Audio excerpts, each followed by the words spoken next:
इस पावन भगवत कथा में गुजरात से आए हुए सभी सदस्यों का मैं हार्दिक अभिनंदन करता हूँ। विशेष तौर पे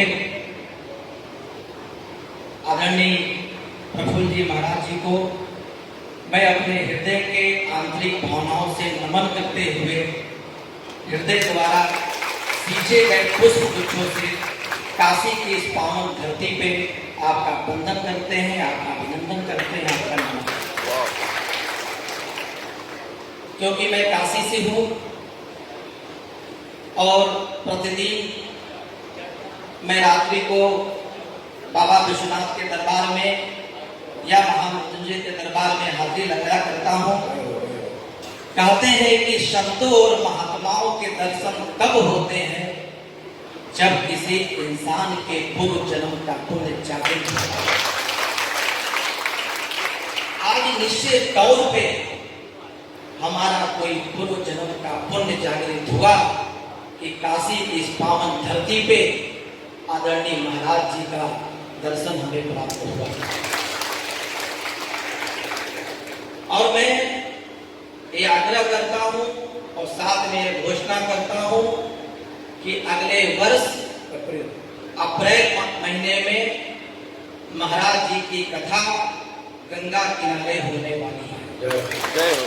इस कथा के लिए मैं वाराणसी से अपने सभी साथियों के साथ तन मन धन से महाराज जी की इस कथा को सफल कराने के लिए आज संकल्प लेता हूँ और इसके लिए कटिबद्ध हूँ। आग लगे आकाश में तो झरझर गिरे अंगार और संत न होते जगत में तो जल मरता संसार। और जहां तक आप महाराज जी के उखाड़ बिंदु से आप कथा का आनंद ले रहे हैं, एक छोटा सा प्रसंग मुझे याद आता है कि एक बार भगवान शिव आकाश मार्ग से विचरण करते पार्वती माता के साथ जा रहे थे। एकाएक भगवान शिव एक जगह जंगल में उतरते हैं और धरती को प्रणाम करते हैं। तो पार्वती माता एक बहुत आश्चर्यचकित होती है कि यहाँ आसपास कोई मंदिर है न कोई तप स्थली है। तो उन्होंने भगवान शिव से उत्सुकतापूर्वक महाराज जी पूछा कि बाबा आप इस धरती को क्यों प्रणाम कर रहे हैं? न यहाँ पे कोई मंदिर है न यहाँ पर कोई तपोस्थली है, क्या किसी संत महात्मा ने यहाँ जन्म लिया है? उन्होंने कहा नहीं पार्वती, आज से सैकड़ों साल पहले यहाँ श्रीमद् भागवत की कथा हुई।